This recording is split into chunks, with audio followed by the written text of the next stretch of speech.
up, guys? Happy day of week here. Wednesday, February 9th, 2022. I hope you guys had a profitable Taco Tuesday. I'm Gun, twitter.com/Gundacker, joined by Josh. Josh, did you follow me on Twitter last night? Are you finally on the Twitter thing? Are you back? I don't know. I'd be plugging your whatever you had to plug. Yeah, I mean, I just don't use it that much, and I use it kind of just like follow like work-related stuff. So, yeah. Well then, so Taco Tuesday was pretty doggone effing lit. Oh yeah, it was a fun night. It was fun, and you know, it was on Discord, we were all having a good time, and everyone did pretty well. So it was, it's always fun to see. Yeah, so many screenshots, so many positive nights there, and that's I talked about it on the DFS show. Man, PrizePicks has really changed the excitement level of big slates, because when it was DFS only, big slates were just a headache. 10 games, all this news, especially like a trade deadline big slate. And then PrizePicks came along and they simplified everything, and they were like, you only have to sweat a couple things, and the bigger the slate, the more the options, and the better we can carve out what we find as high confident picks and stuff like that. Tonight's not a big slate. However, there are some of our process teams, right? It's we trust the process teams we just keep picking on, like the Charlotte Hornets, the Lakers are on the slate, the Kings and the T-Wolves are running it back. There's certainly some of our honey holes, if you will, to maybe go out there and attack. So it's not quite like that last short slate we had where there was a couple of lopsided spreads and a bunch of yuckiness. And I guess we're still waiting for this slate to develop in terms of news, right? Karis LeVert could play for the Cavs today. He probably will play for the Cavs today. Darius Garland may or may not come back. That would shape some stuff up, obviously. And then, of course, the trade deadline being tomorrow. There could be more moves coming. The Kings could have a lineup tonight after the trade yesterday that maybe introduces a few guys. I haven't got a lot of these guys ruled in or out that were involved in trades yesterday. I would assume most of them are not going to be ready the next day.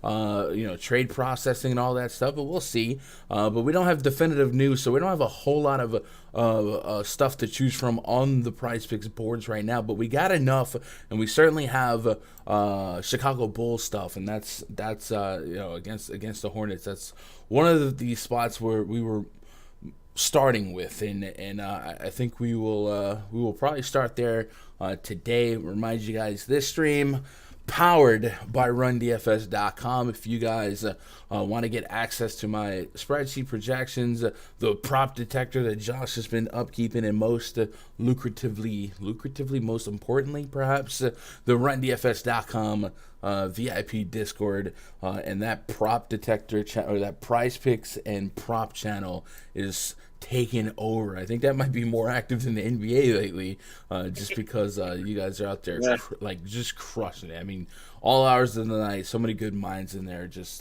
finding favorable spots to attack. And last night, man, I was playing Fortnite with Danny, and I kept looking at my phone, and I kept getting tagged in tweets, man.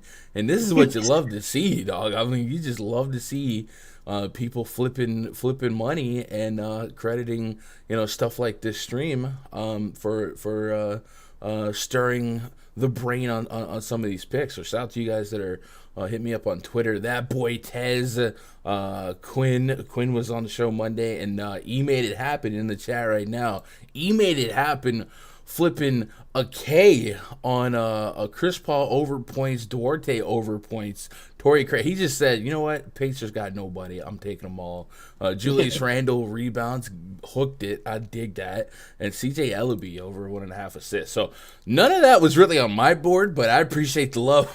You made it happen, keeping me in mind, humble in the dubs, man. But absolutely crushed it last night. And Josh, I know you went bananas, nuclear, if you will. So I mean that's a lot of fun. Shout out to Mia Moore, Logan. He made it happen. Hustle, Skimmer. Any non NBA picks? Prize Picks Road to the Super Bowl requires 3 mixed picks. I don't have any, but I'm sure in the maybe in the Discord somebody will drop one. What is? I mean, I I probably have Super Bowl picks, but that wouldn't really matter. So you need something else that's tonight. I don't want to steer you astray on anything that's not NBA today. But I'm sure Jake's been hustling goalie saves on Prize Picks. So maybe if you look on Twitter, somebody can And help you COD out. stuff too, right? Yeah, he's him and Logan have been nuts at Call of Duty and CS:GO. What up, Earth to Air? What up, J Ro? MMA under 24.8 fight time. Adesanya. Okay. Wayne's Vooch 13.5 rebounds. Boy, ain't no way. Ain't no way. Ain't no. His stuff is inflated today, that's for sure. Oh yeah. That is the Charlotte Hornets effect. So let's talk about it. That'll be our first point of interest, the Bulls at the Hornets. So the Bulls will be without Lonzo Ball, Alex Caruso, Ayo Dosunmu, which really tightens that guard rotation. Kobe White, Zach LaVine, likely to divvy up a bulk of those minutes. And then DeMar DeRozan's been doing quite a bit of ball handling as well. Vucevic, we mentioned. Price pretty high on props, but man, we are getting a massive total here, 236.5, with the visiting Bulls favored by 2. The Hornets, by the way, without Gordon Hayward, he got injured in that last game. They also will be without Martin and McDaniels, so not necessarily a tight rotation like the Raptors, but not a deep rotation either. I've got maybe 6 guys involved for 30 minutes. The rest kind of divvied up between Oubre, Rozier, Melo, Miles Bridges. I got big minutes on these starters, so we might have a lot of fun with this game. Josh, I'll start with you. Maybe we'll start with the Bulls side. Anything sticking out? We got no Dosunmu, no Caruso, no Lonzo Ball. I feel like against the Hornets with these extra implied possessions, we probably want to get into maybe someone to pick up some ball handling responsibilities as somebody we like for assist or we like for just pick it up. I don't know. Kobe White's not really that dude to me for much. Did you have any early leans on the Bulls?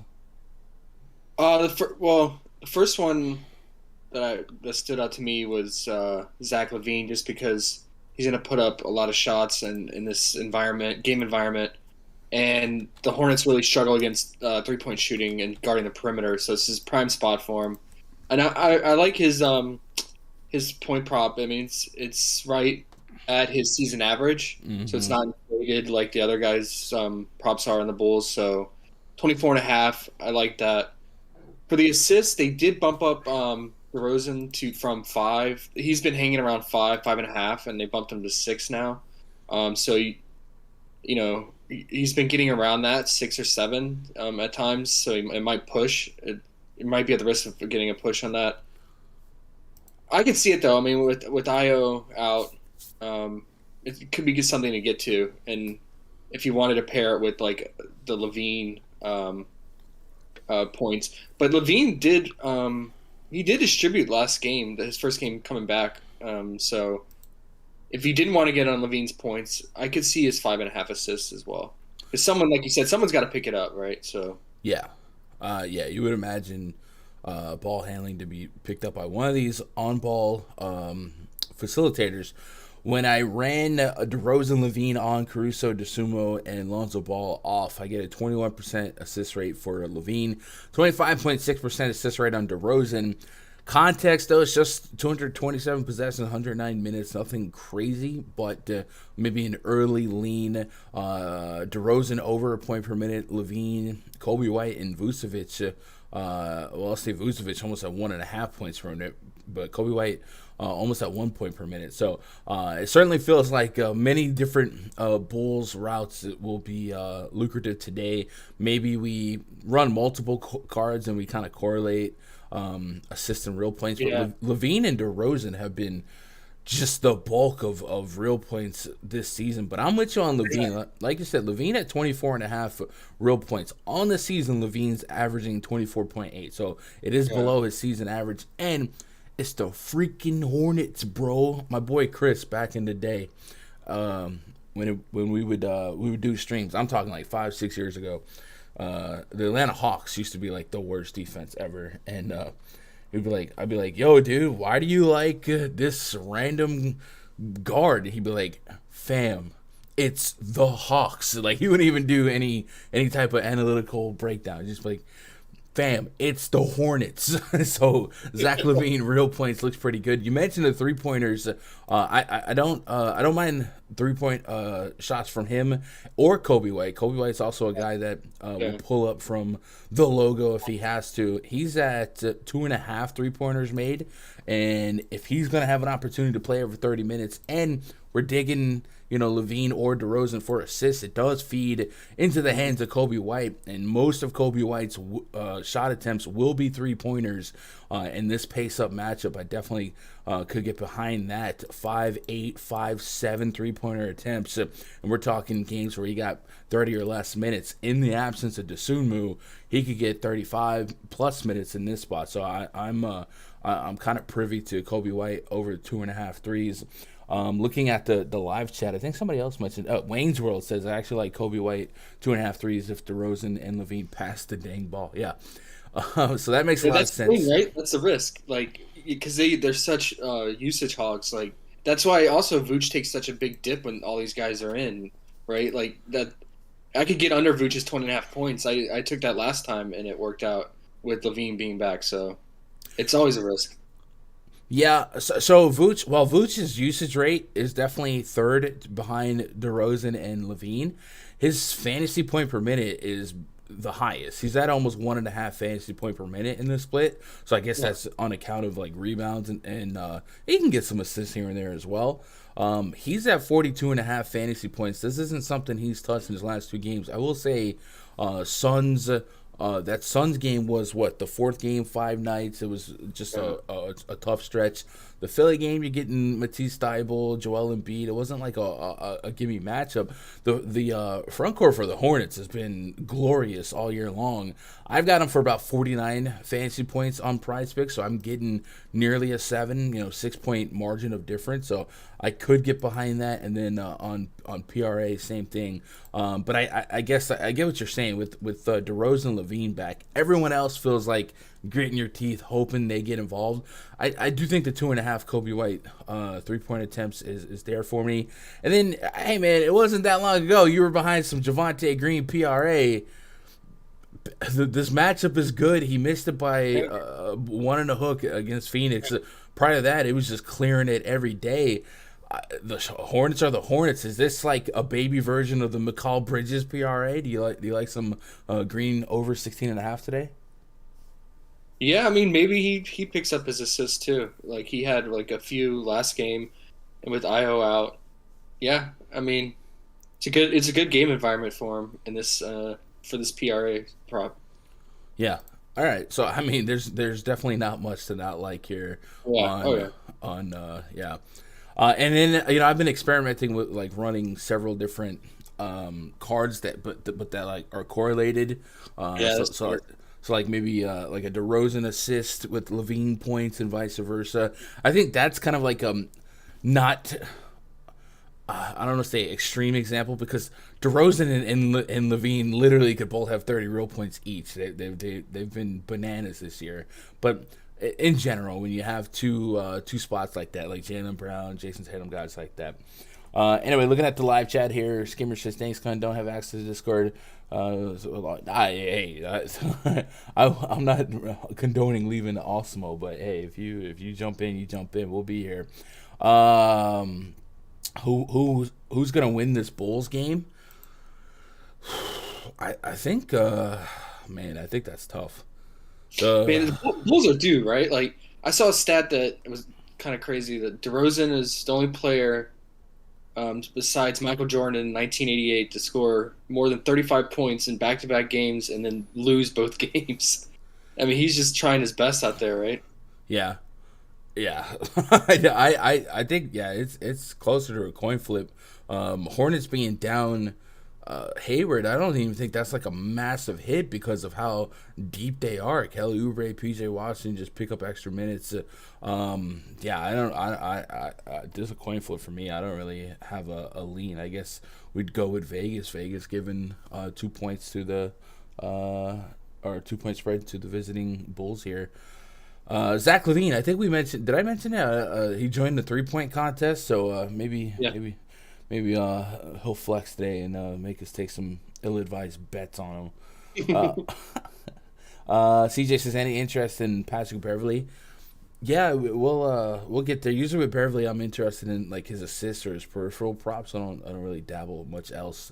What did we get on Beverly today? Beverly is at 4.5 assists. I can get behind that. Yeah.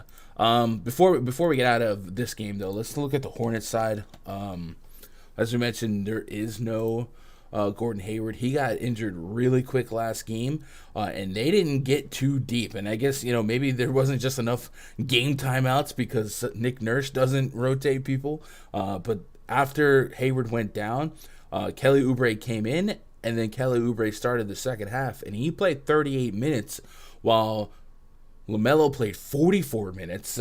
Miles Bridges played 42. Terry Rozier played 41. And Mason Plumlee played 27. The rest of this lineup was a couple minutes for Ish Smith here and there, and PJ Washington. So if we chase last game, it's just a 6-man rotation with a couple sprinkles, and sprinkles are for winners. So that's good for DFS, and that's good for us. If we're going to run a tight rotation like that, we can plant big minutes. Up until last game, even that last game, Mason Plumlee had a really deep stretch of obliterating rebound props. Today, he's priced at 8.5. He would have hit that under in that last game against Toronto. Toronto's a little tougher on centers, and in general, the Bulls have certainly been more susceptible to hemorrhaging fantasy points to the front court. Just a 20% offensive rebound rate, a solid defensive rebound rate, all things considered, that they don't have true bigs here. But Plumlee's rebound prop is at least intriguing as a starting point. And then the Hornets in general on the board, if we put Oubre, LaMelo, and Terry Rozier on the court together, I'm more confused than if we had Hayward on the court. So part of me hopes that, I don't know, PJ Washington starts at the 4 and Bridges plays the 3. But right now I'm going to double down on what they did the second half last game, which is Oubre, LaMelo, and Rozier. And we'll take off Hayward and just kind of see what the actual numbers are telling us. And usage-wise, we're dealing with a 28% usage rate on LaMelo. No one else is just like going nuts for usage. 19% Rozier, 19% Oubre, 20% Rozier, 24% Bridges. And from a PrizePicks points per minute, a little over 1 for Rozier, 1.27 for LaMelo, 106 for Miles Bridges. So I think the predictive value for the Hornets isn't quite what we would want it to be. I guess LaMelo Ball has the stronghold on per minute production, so 40 fantasy points might be something we get behind. This Bulls backcourt missing all of its best defenders. DeSumo actually was picking up steam as one of the best on-ball defenders in basketball. Caruso's known for his defense. Lonzo Ball known for his defense. So maybe Lonzo's sitting on the visiting team bench. LaMelo Ball putting on a show and say, I ought to got your ankles too.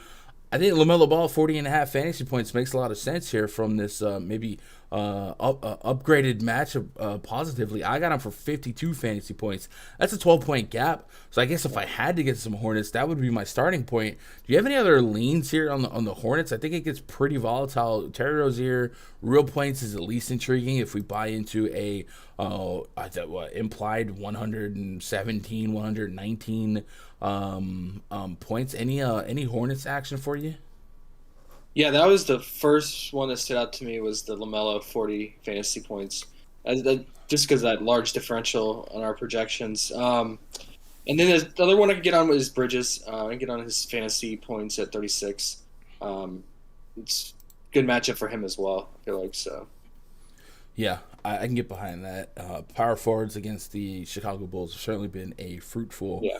endeavor all year long. All Yeah, I year guess you long. could consider PJ Washington too, because he could have a productive game with that same scenario. At 12 and a half points. 12 and a half real plays for PJ Mm-hmm. and 7 rebounds, 23 and a half And PRA. that's more fringe. I mean, I feel most comfortable with Bridges. Yeah, same. Starter. Yeah. Any thoughts on Plumlee? Props here, 26 fantasy points and 8.5 rebounds. I've got him at 31 fantasy points, so about a 5-point margin. The rebounds, what do we have for rebounds on Plumlee? Control F, Plumlee. Computing.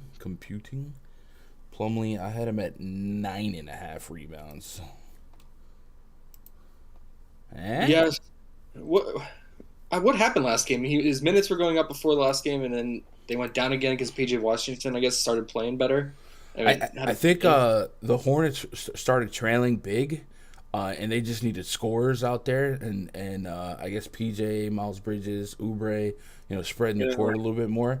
Plumlee lost a chunk of minutes in the first half, and then the second half was normal. So I guess in the first half he just that they went with Oubre, PJ, Rozier, Bridges, and LaMelo. I still would never bank on Miles Plumlee to be a 30-plus minute player consistently. I only got him at 28, 29. But Yeah. I don't I think that's enough to get what we're looking for. Yeah. All right. Yeah. I mean, I just said his rebounds. Yeah, you could get on it, but Vooch soaks up so much on the glass, and yeah, a fringe for me. Gotcha. Yeah, no, I agree with the fringe ranking, right? Let's get caught up on the chat. Jermaine says, "Why did the Bulls always lose the first quarter?"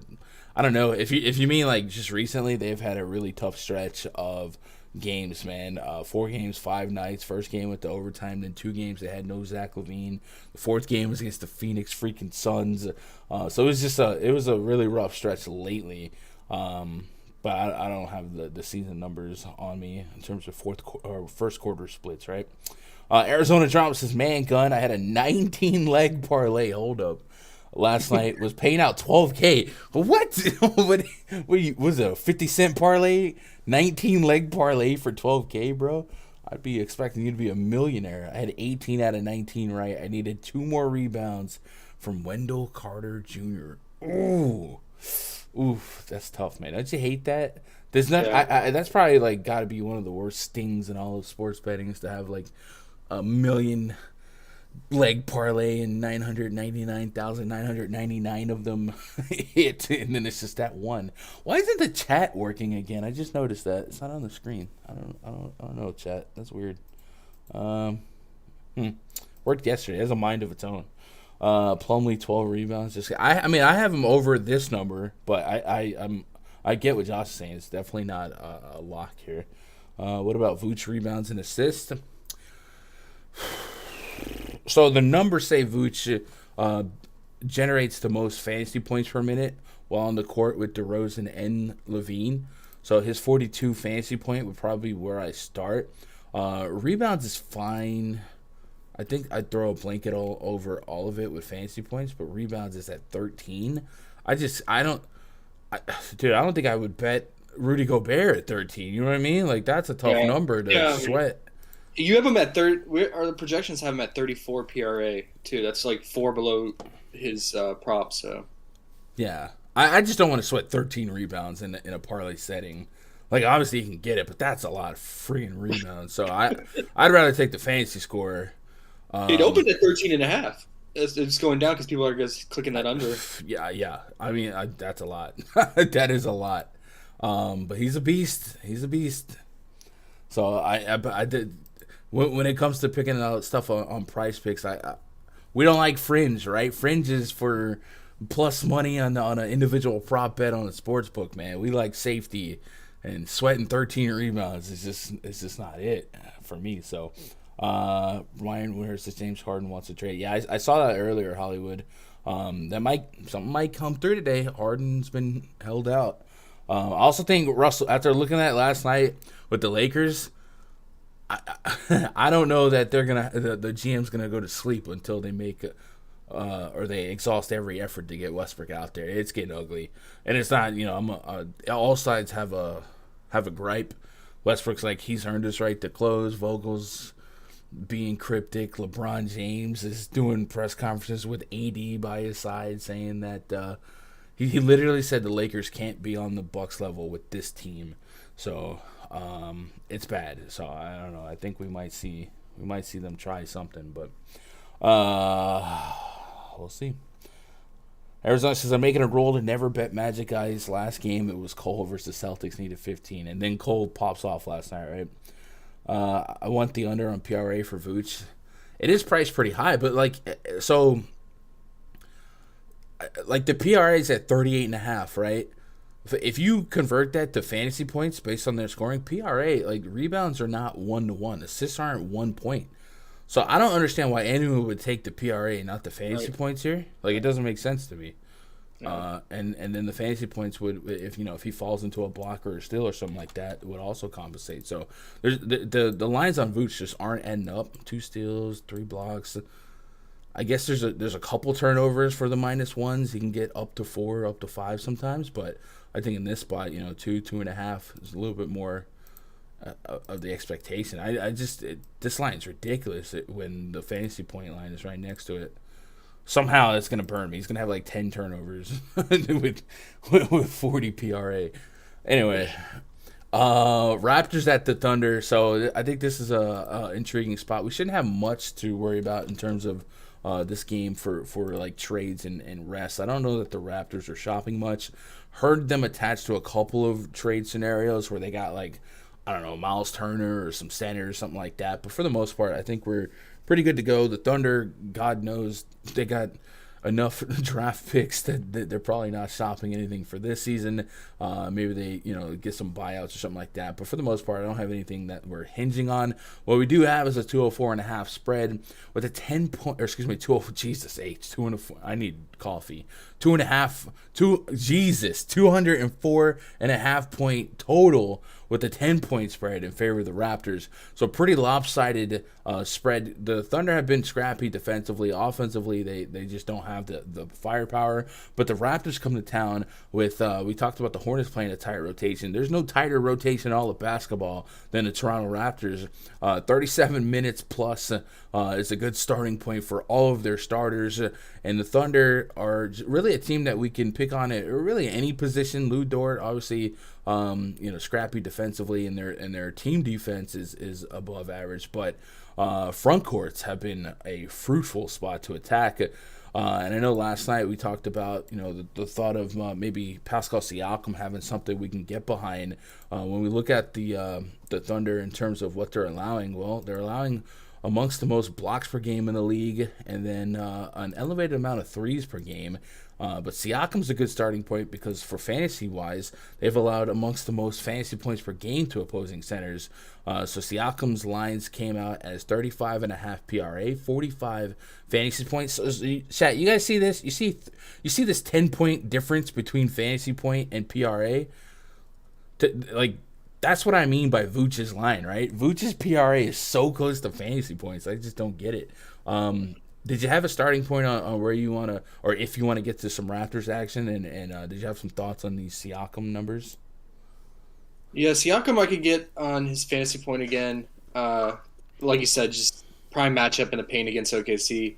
And then if I wanted to pair it or correlate it with something, I know it burned us last time with Van Vliet against the Hornets, but going back on that hindsight, retrospect, the Hornets are more favorable for point guards to score than dish it. Mm-hmm. And now it's kind of the reverse here. OKC is the 5th best against scoring for point guards, but they're actually the worst against assists against point guards. So different kind of scenario, and if you wanted, to pair Van Vliet with any of the Siakam props, I could get on that. So those are probably the 2 plays in correlation I like for this matchup. Yeah, I can get behind that. Looking at the live chat here, Arizona Drama says Gary Trent over 18.5 points. Trent is 3 for 3 against the Thunder on this line. Lou Dort over 18.5. He's got this 4 out of 5 times. Should have been okay. Arizona Drama. Let me find out you're out here low key. YouTube channel. I dig it. Lorenzo says, I like Freddie basketball. Freddie basketball? Is that a thing? This is Johnny baseball. We got Freddie basketball. Okay. Odell football? Huh? No, I tried. This is so dumb. Lorenzo says smashing that Gary Trent PRA until they raise it to 28.5. So let's look at these Gary Trent lines. Looks like we got a lot of 18.5 points is the line for Trent here. So looking at the team metrics chart for the Thunder here, if we go to 3-pointers allowed, Oklahoma City Thunder are allowing a top 6 amount of points via the 3-ball. And then points in the paint allowed, they are league average, it looks like, and they've been a carousel in that front court. So I'm not gonna overanalyze the front court matchup here. I would imagine it's a plus spot for most, and then Luke Dort gets a little bit of respect here. But yeah, okay, Gary Trent Jr. I can get behind that. He's gonna chuck plenty of shots. Most of them are gonna be from behind the arc. So if you guys want some of that, sure. I've got him for 33 fantasy points. I have a slight lean over 30. Probably not large enough for me to get behind. And then Lorenzo likes that PRA. He says he will take over on anything that Gary Trent has for PRA until it gets to 28. Right now it's at 23.5. He's hit this over in 3 of his last 4. Atlanta, Chicago, he did not. I wouldn't push back on any of that. I don't have super warm and fuzzies on any of these numbers. I'll probably lean more towards Siakam and Van Vliet. The Raptors are a weird team where in this scenario, I do worry about a blowout, but I'm also not completely sure if that means we get substantially less minutes for the starters here because Nick Nurse's rotation has been that tight. If it super blew out, then maybe Chris Boucher, Precious Achiuwa, Ben, guys like that would get some extended run. But one, we can't assume blowouts with the Thunder because they've been scrapping like that, and 2, Nick Nurse's rotation is so tight. I don't know what to lean on, but I think the Van Vliet Siakam is the stuff that feels a little bit more comfortable. So that's probably where I'm at. J. Cole says always take Trent on away games. That's law, man. You guys are coming at me with them gambler splits, fam. It's a Wednesday. Everyone knows OG Anunoby goes off on Wednesdays. No, I'm just messing with you, J. Cole. But that gambler stats are so amazing where we just make correlations out of nothing. All right, a couple other games on this slate. We don't have all the news that we need or that we want. We do have Kings and the T-Wolves running a back-to-back against each other, and the Kings could look a little different tonight depending on how quick they process those trades. Did you have, where are we at, 137? We got about 15 minutes. Did you have other points of interest? Your Warriors played at the Utah Jazz. At the Utah Jazz has certainly been an uphill battle, and the Jazz are actually favored by 2, so maybe we can squeeze out extra minutes here. But we do have Klay Thompson out, which historically has upped the usage for Steph Curry, especially in the split without Draymond Green. Maybe Andrew Wiggins picks it up here, all-star Andrew Wiggins. And then on the Jazz side, no Rudy Gobert to soak up all of those rebounds in the absence of Draymond. Maybe Donovan Mitchell scoring here is something we could get behind. Did you have any Jazz and Warriors leans? Yeah, no, probably just Donovan Mitchell. I think he's going to continue this this heater, and he always does pretty well against the Warriors. I just always have PTSD against Jazz, like Warriors going against Jazz. It's just because historically they play so slow and they give the Warriors a hard time defensively. So there was nothing that was really standing out to me. Yeah, so I'm going to have to look more into it for the Warriors side, but I could get on some Donovan Mitchell, though. All right, I'm just curious. I'm going to run Curry and Wiggins together. I'm not going to put Poole on. I'm going to take off Klay and Draymond. Just kind of see what the Iggy got injured the other night, right? Is he out? Let's see, Klay and Draymond here. And we also have Iggy out and Bielisa still out. So Otto Porter maybe. Otto Porter if he crosses up with Royce. No, I would expect Royce. How is Steph is just... Let's see, Steph Curry, FTP by game log versus Utah Jazz last 10 games. Does Mike Conley be clamping Steph like this? Last game, yeah, but prior to that, 48, 51. All right. What are the lines they're offering us for the Warriors here? We are getting Steph Curry at 25.5 points, 37.5 PRA, 44 fantasy points. So none of that feels great, like you said. 29.5 fantasy points on Andrew Wiggins. I'm getting him about 35, so I got a 4 or 5 fantasy point difference there. In the split with Curry, Wiggins on, Clay, Draymond off. No one's going off at an extraordinary amount. Steph Curry leads the charge, almost 1.2 PrizePicks points per minute. Everyone else about 1. So, yeah, nothing to hang our hat on. Maybe Otto Porter, but I'm with you. Donovan Mitchell makes a lot of sense. We run this on-off court tool for Mitchell. I'm going to put Donovan on, take Rudy off. Nothing has developed in terms of potential Jordan Clarkson movement, but I've heard murmurs that they might be Team Trent Forrest and might at least explore what they can get for Jordan Clarkson. So keep an eye on that if that were to develop day before the trade deadline. 33.5% usage rate on Donovan Mitchell without Gobert. 1.3 PrizePicks point per minute with 27.5 assist rate. Looking at the numbers for Donovan Mitchell, opening up the Jazz. You mentioned real points, 25.5. Certainly very viable here. 41 fantasy points based on what we just saw. I have a slight lean on the over, but not running towards it. And then in life without Joe Ingles, Rudy Gobert continues to be questionable. Maybe Bojan Bogdanovic gets a couple extra run, but nothing. Yeah, I'm with you. Nothing that you feel is a super smash lock of the century. The bing bong pick of the day, right? Anything else you want to touch on? We've got like Kings and T-Wolves. So we'll talk about the T-Wolves. The T-Wolves should be pretty linear to what we saw last night unless they stagger rest. We saw them full strength. D'Angelo Russell came back. Patrick Beverley started. And looking at the rotations for this game yesterday, Minnesota scored a $134 on them.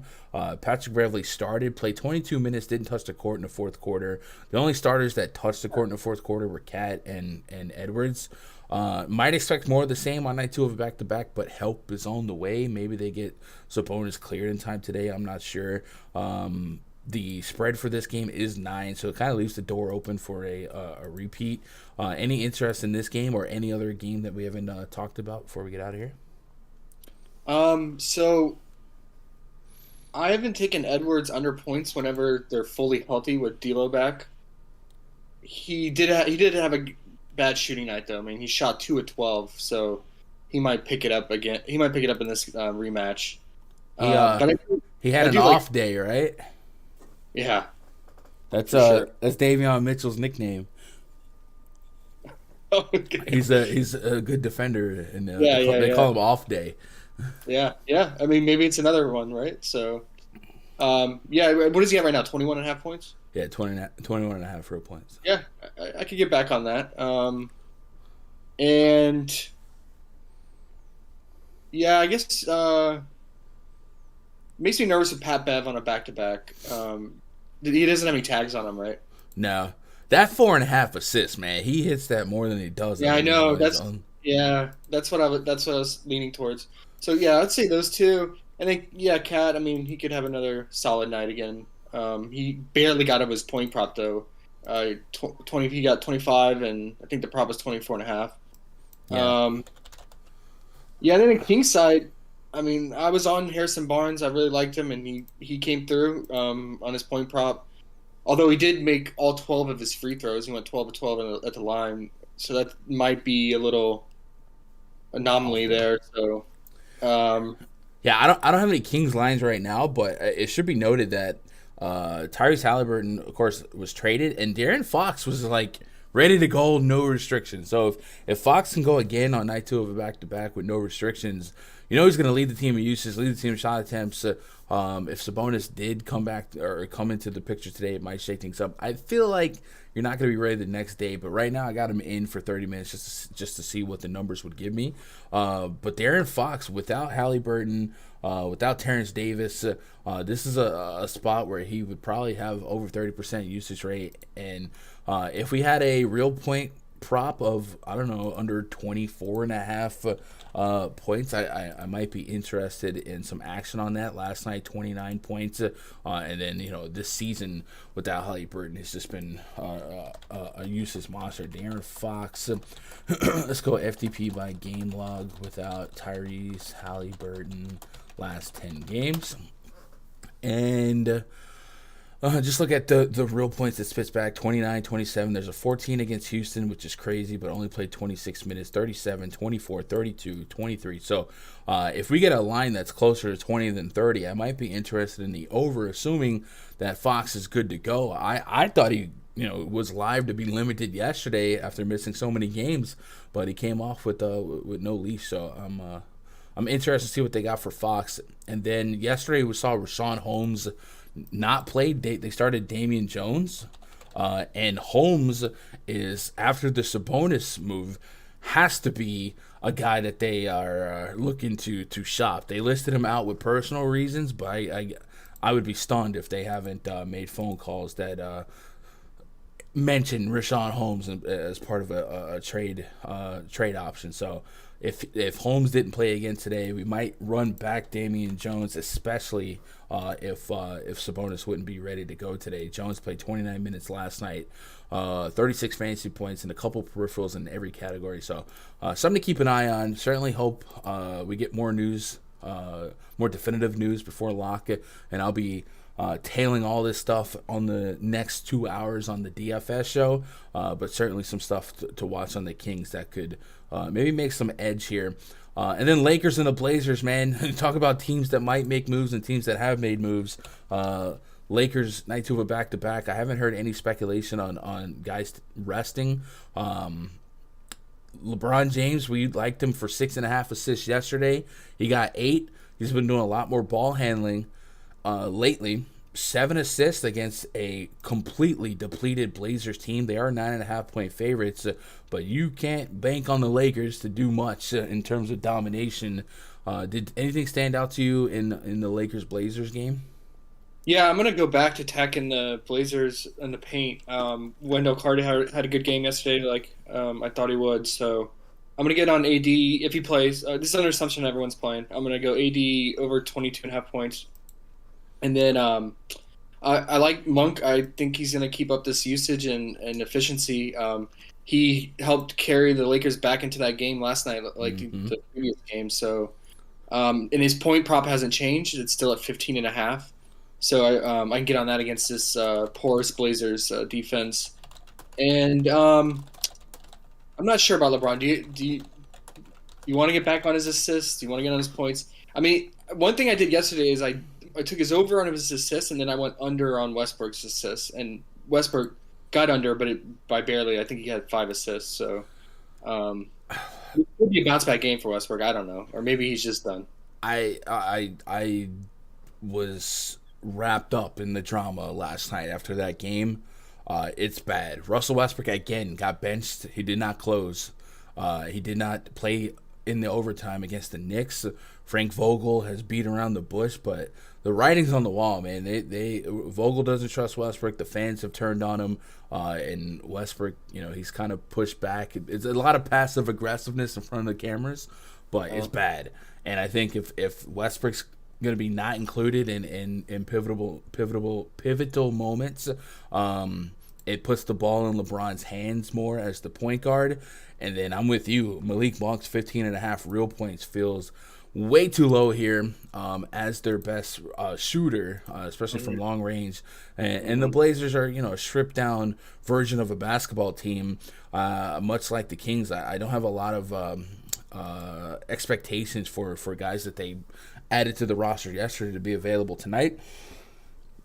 So I like Malik Monk's real point over, so I'll take that. As far as the Westbrook situation, it's probably going to F me over on Vandal because this is the softest matchup they've had in a while, and 7,600 is just too cheap for maybe a guy that's playing with a little extra motivation. But, yeah, I don't know. Maybe Dame meets him at the doorstep and they work something out and they get that Westbrook trade here. But it certainly feels like if they could press a button and get Westbrook out of there, they would.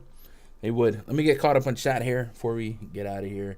And by the way, did you have anything on the Spurs, Cavs, or any other game or any other pick that you wanted to highlight before we roll out? Now the other games, I'm probably going to go very light or at all on the Spurs Cavs, just because of the Cavs defense. I never like attacking, but I get it. I mean, the Spurs are efficient with Murray and Pirtle. So, I mean, Pirtle's PRA is a little light. I feel like a little diluted for what he's capable of, and it's probably just because of that matchup in the paint against the Cavs. But if you want to roll the dice with that, I get it. But yeah, no, I didn't see anything else for those. Hollywood said that the Jazz are acquiring NAW, but I don't see that. But I don't not believe that. Wait, let me see. NAW. Oh, here we go. So because Utah Jazz are acquiring Nickeil Alexander-Walker and Juancho Hernan-Gomez in a three-way deal.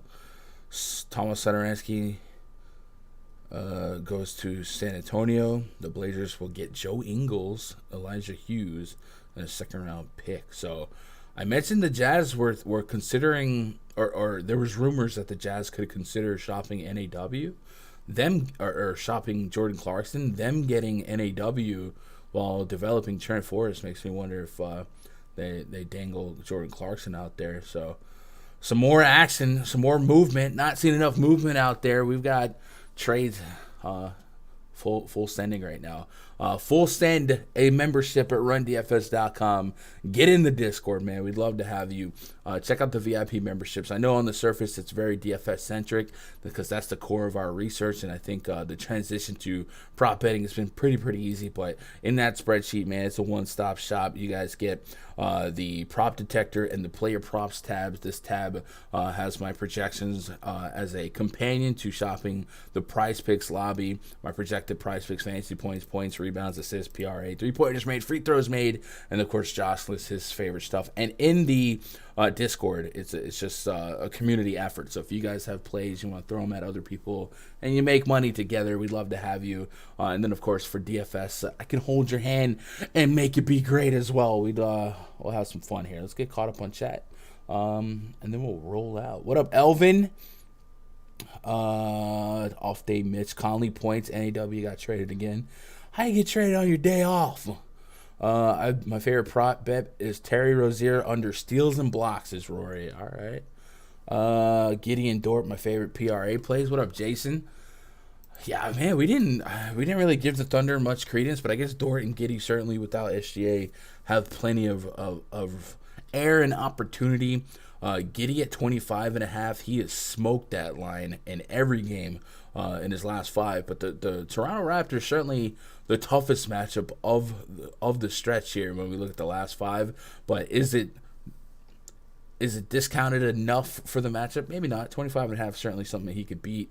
Same line on Lou Dort. Lou Dort's also been clearing that pretty consistently, so I could get behind that. But I also have respect on the name of the Raptors defensively. But if they keep those guys out there, lopsided game. It may not be, maybe more all-star defense than lockdown defense. So we'll see. Clarkson to the Lakers for Westbrook. I mean, they could use a Clarkson over a Westbrook. I think the Lakers would dang near take anything for Westbrook and just let LeBron James be the point guard and go from there. But that's neither here nor there.